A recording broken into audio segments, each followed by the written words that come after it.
Hi everyone, my name is Ananya. Today I want to start off by sharing this statistic.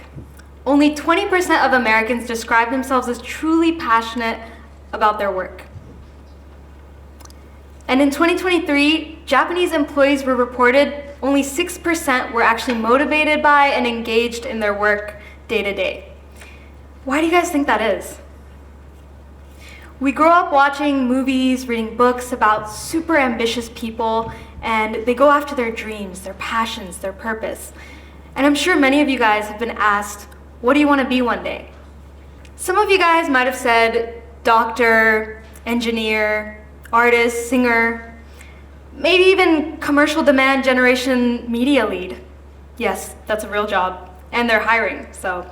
But why is it that so many people are not following their dream job, or passion, or purpose?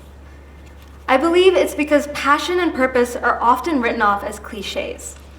But my message to everyone here today is passion has an incredible power to transform your life beyond imagination. Lean into it. Harness that power. Learning Japanese changed my life. 日本に対するパッションのおかげで人生が変わりました。When you wholeheartedly approach your interests, you'd be surprised at how you can utilize them to amplify your purpose and achieve your goals. Today, I create content on social media, and I have an audience of over 700,000 people, and I currently run an education business. I've worked with brands such as Google, Japan Airlines, Tiffany & Co., and have been featured on news outlets such as CNN Travel. But it all began when I was 12. I found my passion. I had drawn art my entire life, and I absolutely loved it. And I opened my first manga when a girl named Nicole handed it to me during recess in our little elementary school in Northern California. I was mesmerized. I had never seen anything like it. I was just bursting with joy. And I felt like I was meant to do something. And that spark led me to learn Japanese, a language I dedicated myself to learning, even without ever setting foot in Japan. I began teaching myself Japanese with apps and books and blogs and YouTube.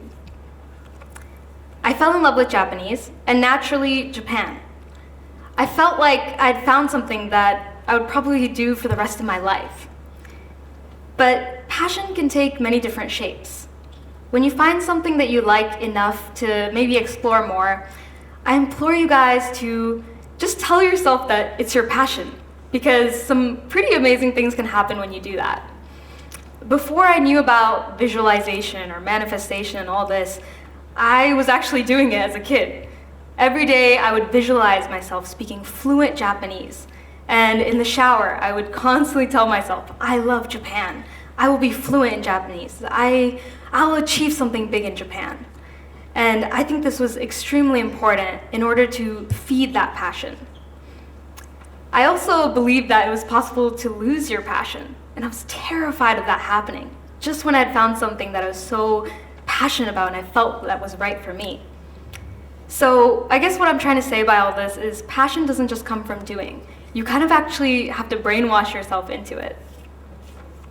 But not everyone finds their passion straight off the bat. That is true.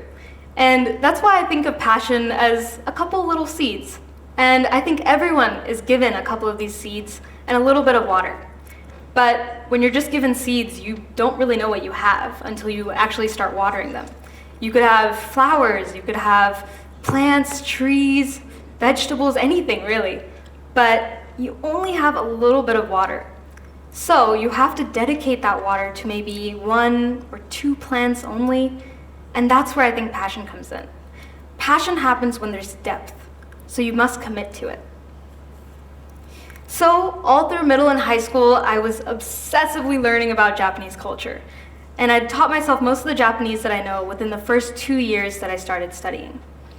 And I would write these journal entries online and talk to strangers on the internet for Japanese language exchange.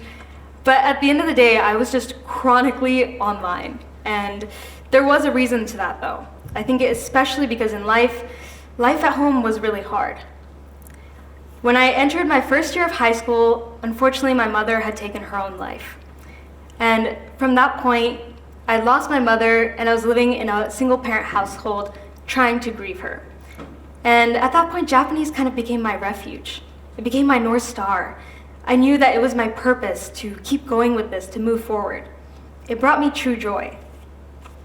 So high school went on, and I mindlessly took the same classes as my high-achieving friends.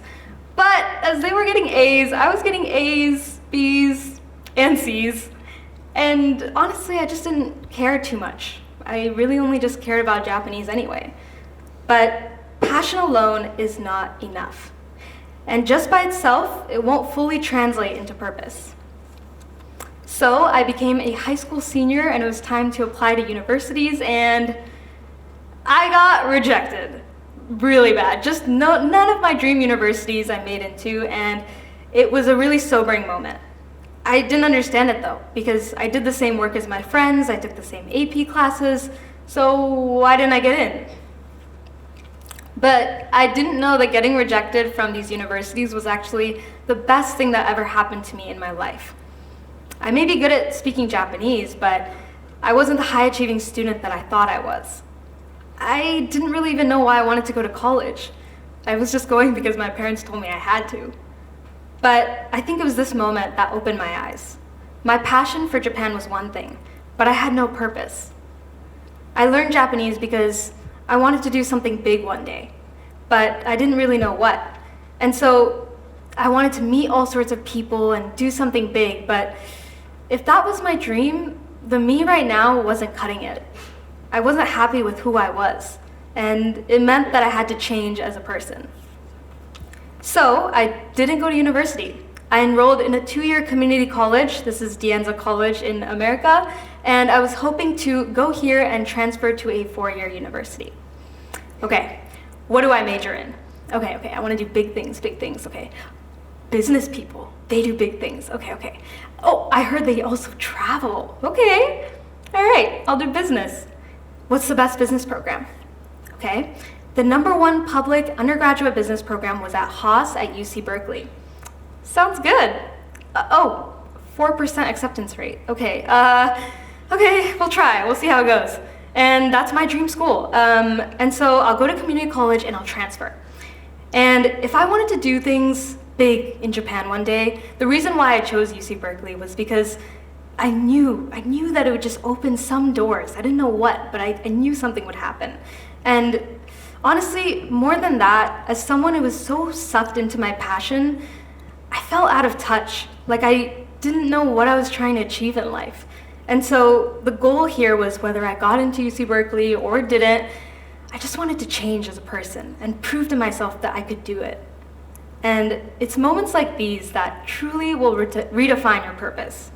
And so I went to community college and I studied like no tomorrow, but I will say my passion was always in the background.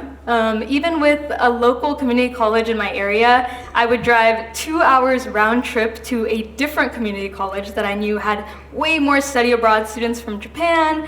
And for motivation, I would buy Japanese study paper at the local bookstore there, and I would make Japanese friends. I mean, I knew I had to study a lot, but I didn't want to be miserable. And so I studied. Every single day was a marathon as I was studying math, English, and all these different things.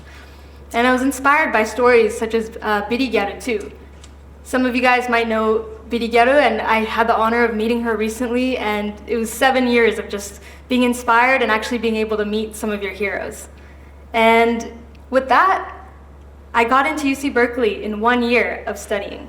And it was so exciting. I felt like I had the opportunity to blend Japanese with my future business opportunities. And then COVID happened, and I spent most of my university time back home, and I eventually got my first job at Amazon as a marketing specialist. This is me right here, and I was ecstatic. I had gotten one of the dream jobs, and I started working, and then despite this being one of my biggest goals, I realized I wasn't really passionate about it. I realized what was truly giving me joy was posting in Japanese on Twitter every day and making videos to share online. And so I did that. Every single day I would post videos on Instagram, and I was posting about 4 videos a week for about a year. And I grew to about 100,000 followers. And it was at this time that I read a book that was super pivotal to my life. It was called The Defining Decade: Why Your 20s Matter and How to Make the Most of Them Now by Dr. Meg Jay. She explains that in your 20s, it's very crucial to create something called identity capital. This is like a metaphorical currency that you can use to purchase jobs and create connections. It's all of your past experiences, soft skills, and interests that you highlight on your resume, and the unique pieces that make you you. And I know that makes absolutely no sense, but you'll get it in a minute. My social media, for example, was a full-fledged identity capital that I could use to represent who I am. Identity capital can be anything. And to explain this a little bit easier to you guys, what's something tangible that you could create or show the world to demonstrate your expertise or knowledge in a specific area? This is how you create identity capital. And in this book, Dr. Meg draws from her experience as a therapist for over 10 plus years, and she's worked with hundreds of 20-something-year-olds and dealing with their problems. She argues that your 20s are so crucial. The things that you do and the things that you don't do can create effects for years or even generations to come in your life. And I know that sounds scary, but it's so important. Passion means laser focusing into what you want to do.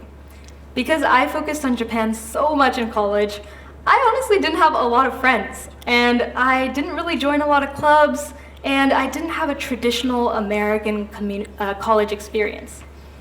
But, looking back at all that, I was like, oh man, I wish I had fun more or experienced all these things. But I think back to Dr. Meg's words, and I realized that it was actually really important, almost necessary, to fully focus in one area to get to the place that I am at right now. And meanwhile, I was getting settled into San Francisco and was enjoying it a lot. I grew invested in life there, and to be honest, I was actually forgetting my Japanese. But at the end of the day, I felt complacent at work. After reading this book and finally visiting Japan after borders opened post-COVID, I decided to take the plunge.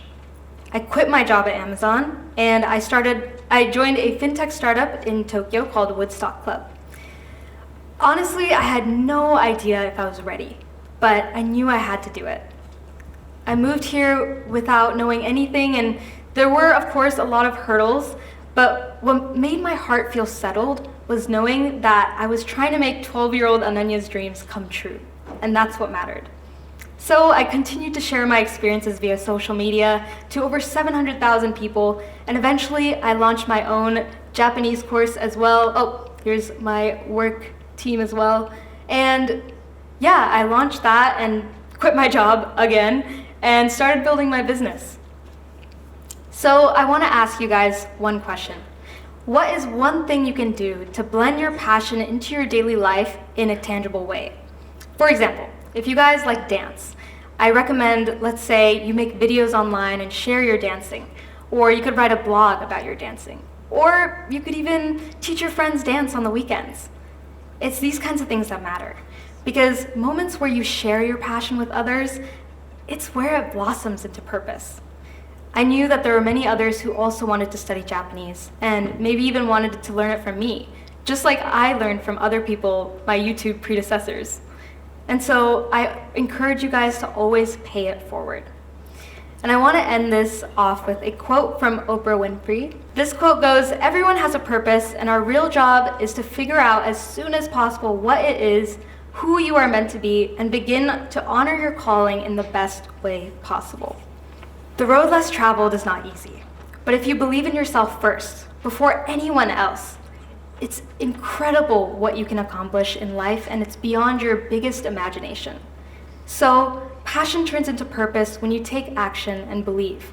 And the ones who dare to dream are the ones who will change the world. Thank you.